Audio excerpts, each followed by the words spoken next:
오늘부터는 로마서 말씀을 보도록 하겠습니다. 로마서 1장 1절에서 7절까지 말씀입니다.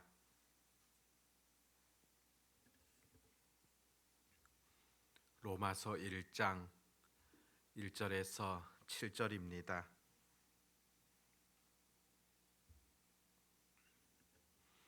우리 같이 하나님의 말씀을 읽도록 하겠습니다.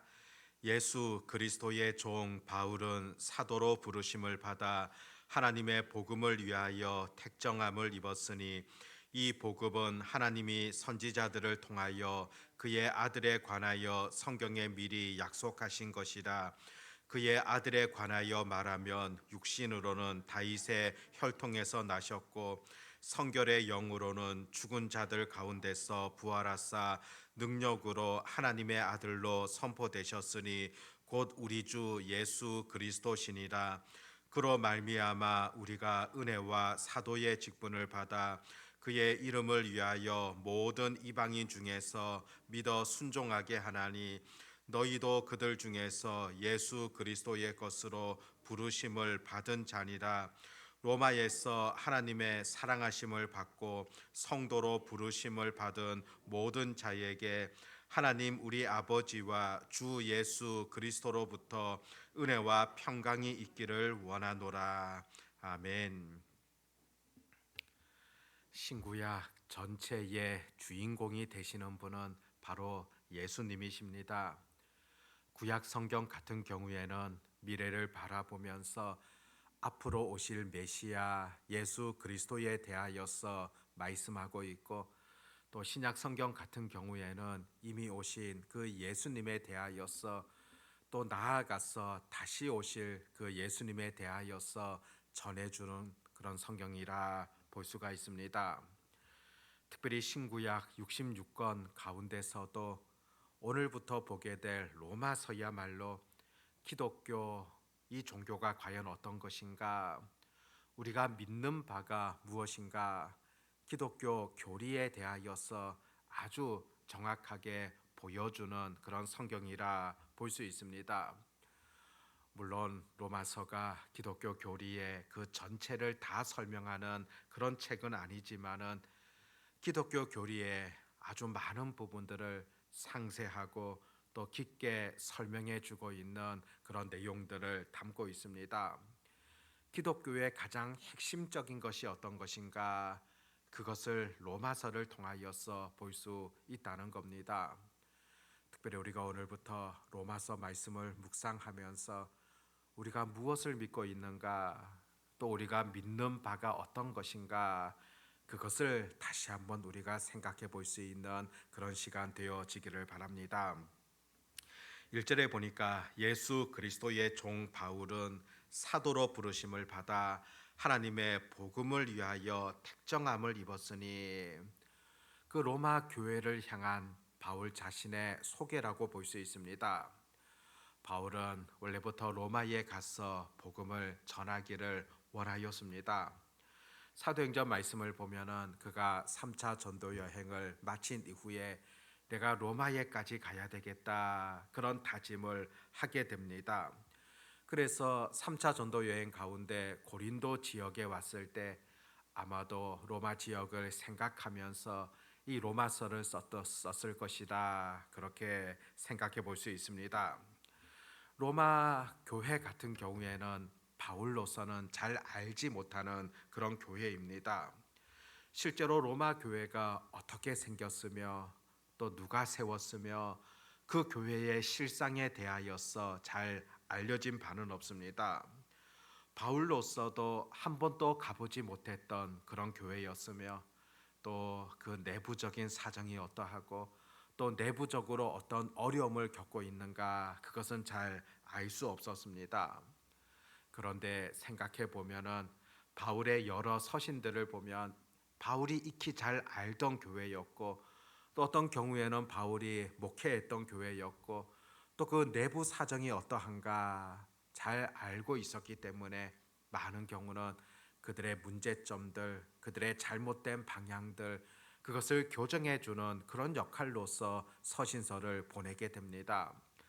그런데 로마서 같은 경우에는 그 내부적인 사정에 대해서 잘 알지 못했기 때문에 오히려 우리가 믿는 바가 무엇인가, 또 우리가 무엇을 쫓아야 될 것인가, 그래서 기독교 교리적인 그런 많은 내용들을 담고 있다 볼 수 있습니다. 1절에서 바울이 자기를 소개하고 있는데, 특별히 바울이 이 서신서를 쓰면서 늘 표현하는 것이 어떤 겁니까? 흔히 우리의 편지 같은 경우에는 이 보내는 사람을 주로 마지막에 그렇게 쓰지 않습니까? 그런데 당시의 관습을 보면은 이 보내는 사람의 이름을 앞서 이렇게 기록을 하고 있습니다. 실제 신약 성경의 여러 서신서들을 볼 때마다 바로 나 바울이 이렇게 편지를 쓴다, 그렇게 서두에 언급하는 것을 보게 됩니다. 그러면서 이 편지를 쓰고 있는 바울이 어떤 사람인가, 그것을 소개하고 있지 않습니까? 특별히 1절 말씀 속에서는 자신에 대하여서 세 가지를 소개하고 있는데, 첫 번째는 내 이름이 바로 바울이라는 것을 그렇게 보여줍니다. 그리고 두 번째로서는 자기의 신분에 대하여서 밝혀주고 있습니다. 하나는 내가 예수 그리스도의 종이다, 그렇게 말해주고 있고, 또 다른 하나는 나는 사도다, 그렇게 표현하고 있습니다. 세 번째는 내 사명이 어떤 것이냐면은 나는 이 복음을 위하여서 택정함을 입게 되어졌다. 이 복음을 전하도록 하기 위하여서 하나님께서 나를 택하여 주셨다, 그렇게 표현하는 것이라 볼 수 있습니다. 자기를 소개하면서 나는 그리스도의 종이다, 예수 그리스도의 종 바울은, 그렇게 시작하고 있지 않습니까? 이 종이라는 단어는 헬라어로 둘로스라는 그런 단어가 사용되어지는데, 이것은 당시 시대 속에서 노예를 가리킵니다. 돈을 주고 사고 팔 수 있는 그 노예, 바로 둘로스입니다. 자기의 신분을 말하면서 나는 그리스도의 종이 되어졌다, 완전히 그리스도의 것이며 그리스도께 속해져 있다는 것을 의미하고 있지 않겠습니까? 예수 그리스도의 노예로서 내 직분 자체가 영광스럽다는 것을 표현하고 있고, 그리고 내가 이방인들에 대하여서는 사도가 되어졌다. 사도라는 것, 바로 하나님의 직접 부르심을 받아서 이방인들에게 이 복음을 전하는 그런 사도가 되어졌음을 강조하고 있습니다. 바울이 두 가지 신분에 대하여서 표현하는데, 사실상 우리들도 이 두 가지 신분 갖고 있지 않습니까? 우리 모두도 사실 그리스도에 대하여서는 종이라고 볼 수가 있습니다. 하나님의 노예가 된 자들이고 그리스도의 종으로서 우리가 살아가는 존재라는 것을 늘 우리가 잊지 말아야 된다는 겁니다. 바울 같은 경우에는 사도라고 표현하는데, 우리도 여전히 주님의 교회 속에서 우리의 신분을 표현할 수 있을 겁니다. 우리가 갖고 있는 그 직분이 어떤 것입니까? 하나님께서 교회를 통하여서 우리에게 불러주셨던 것, 여러 직분들, 그것이 바로 내가 갖고 있는 신분이라는 것을 우리가 보셔야 한다는 겁니다. 그런 점에서 바울과 같이 우리도 주님 앞에서는, 주님께 대하여서는 노예, 종이라고 볼 수 있고, 또 교회 앞에서는 우리가 여러 직분들 갖고 있을 겁니다. 그것이 바로 나를 소개함에 있어서도 아주 중요한 것임을 우리가 바라보게 되어집니다. 2절에 보면 이 복음은 하나님이 선지자들을 통하여 그의 아들에 관하여 성경에 미리 약속하신 것이라. 복음이라는 것은 하나님의 아들에 관한 것이다. 하나님의 아들, 바로 예수 그리스도이시지 않습니까? 복음은 바로 예수 그리스도에 관한 것이며, 또 예수 그리스도께서 하셨던 그 일이 바로 복음이라고 볼 수 있고, 또 그 예수님께서 하셨던 그 말씀 자체가 바로 복음이라고 볼 수 있습니다. 복음은 바로 예수 그리스도다, 그렇게 우리가 믿음으로 바라보게 됩니다. 3절에 보면 그의 아들에 관하여 말하면 육신으로는 다윗의 혈통에서 나셨고 성결의 영으로는 죽은 자들 가운데서 부활하사 능력으로 하나님의 아들로 선포되셨으니 곧 우리 주 예수 그리스도시니라. 3절과 4절에서는 그 아들 예수 그리스도에 대하여서 구체적으로 설명하고 있습니다. 육신으로는 다윗의 혈통에서 나왔다. 육신으로서 바로 사람으로서 이 땅 가운데 오셨음을 뜻하고 있습니다. 바로 다윗의 후손을 통하여서 그 혈통을 통하여서 예수님 이 땅 가운데 오셨던 사람이셨습니다. 완전한 사람으로서 바로 예수님께서 오셨음을, 바로 예수님의 인성에 대한 그런 부분들을 그대로 설명하고 있습니다. 실제 예수님께서는 2000년 전에 이 땅에 오셨던 사람이셨습니다. 완전한 사람이셨습니다. 그런데 또 성결의 영으로서는 그렇게 표현하고 있는데, 이 성결의 영이라는 것은 거룩하시고 깨끗하신 분이시다. 더러움이 전혀 없으신 분이시다. 완전하신 분이시다. 바로 예수님의 신성을 뜻하고 있습니다. 하나님의 아들로서 완전한 하나님으로서 이 땅에 오셨고, 그것이 바로 구체적으로 나타났던 것이 바로 예수님께서 부활하시고 승천하시고 지금 또 하나님 우편에 계시는 그런 전능하신 분으로 묘사하고 있습니다. 완전한 사람으로 오셨으며 완전한 하나님으로 이 땅 가운데 오셨던 그런 우리 예수님이시라는 것을 이 3절과 4절을 통하여서 그대로 보여줍니다. 5절부터 보면은 그로 말미암아 우리가 은혜와 사도의 직분을 받아 그의 이름을 위하여 모든 이방인 중에서 믿어 순종하게 하였다. 이런 예수 그리스도, 완전한 하나님, 완전한 인간이 되셨던 그분을 통하여서 우리가 은혜의 이 사도의 직분을 받게 되어졌음을 고백하고 있습니다. 바울이 사도가 되어지고 또 바울이 이와 같은 복음 전파자가 될 수 있었던 것, 바로 그 예수님으로 말미암았다고 표현합니다. 예수님의 그 온전한 사역을 통하여서, 온전한 구원을 통하여서 나 또한 이와 같은 일들을 행할 수 있다고 그렇게 바울이 언급하고 있지 않습니까? 이와 같이 사도의 직분을 주셨던 분 바로 예수님이시다. 그 예수님 앞에서 내가 이 모든 일을 행한다고 그렇게 고백합니다. 또 그의 이름을 위하여 모든 이방인 중에서 믿어 순종하게 되었다.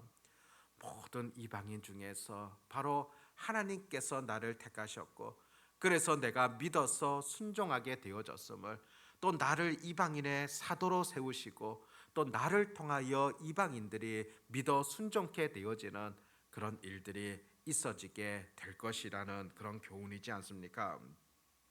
마지막 7절에 보면 로마에서 하나님의 사랑하심을 받고 성도로 부르심을 받은 모든 자에게 하나님 우리 아버지와 주 예수 그리스도로부터 은혜와 평강이 있기를 원하노라.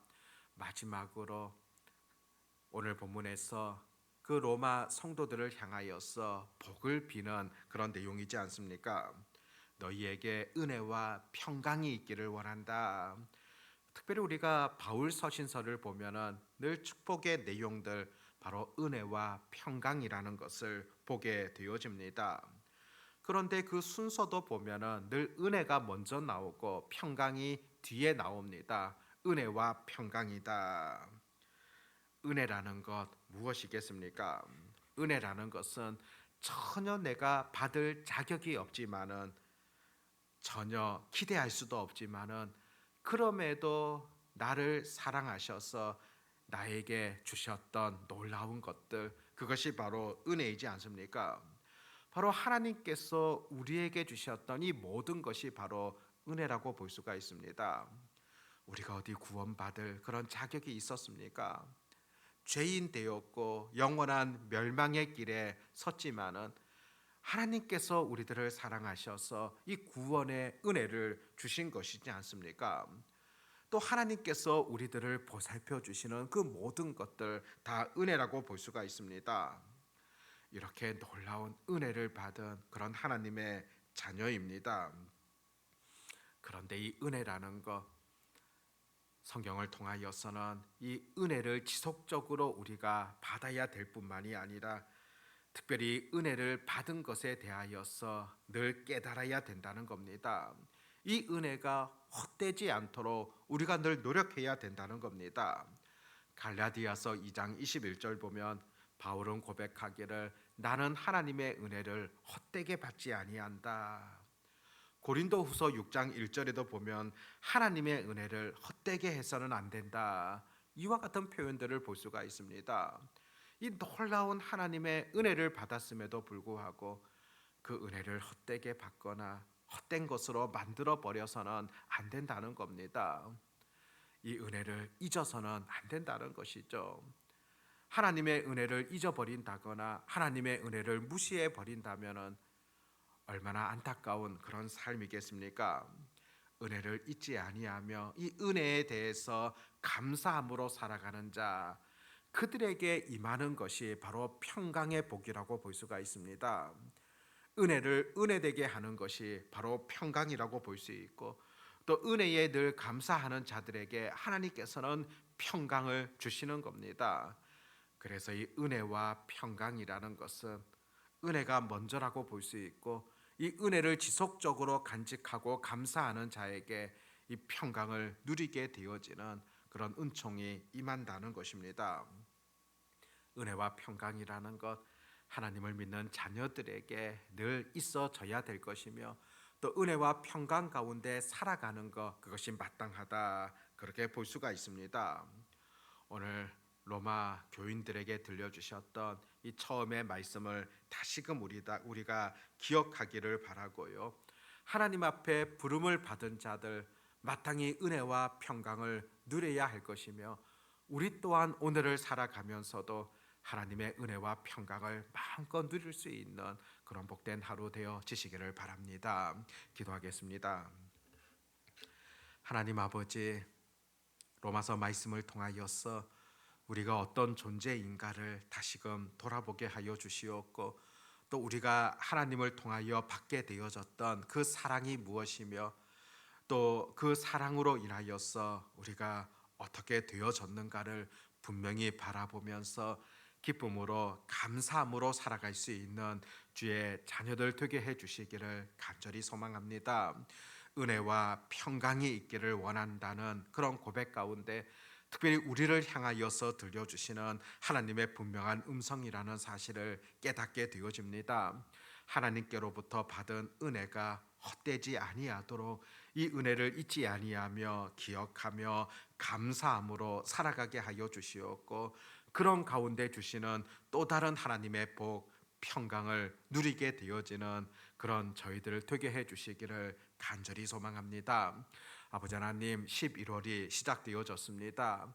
이제 2025년도 2달밖에 남지 않았는데 지난 날들을 돌아보며 또 앞으로 해야 될 그런 일들 잘 감당케 하시며, 또 무엇보다도 연초에 계획했던 바들을 아름답게 이루어 가기를 간절히 소망합니다.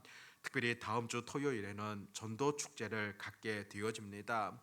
무엇보다도 영혼을 구원하며 영혼을 추수하게 되어지는 이 일에 대해서도 우리가 소홀히 여기지 아니하도록 도와주시옵고, 하나님께서 우리에게 맡겨주신 귀한 사명이라는 것을 잊지 아니하며 끝까지 최선을 다할 수 있도록 도우시기를 원하옵나이다.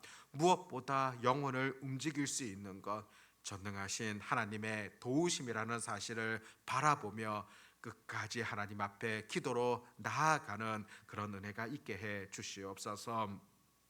수능 시험을 앞두고 있는 자녀들이 있습니다.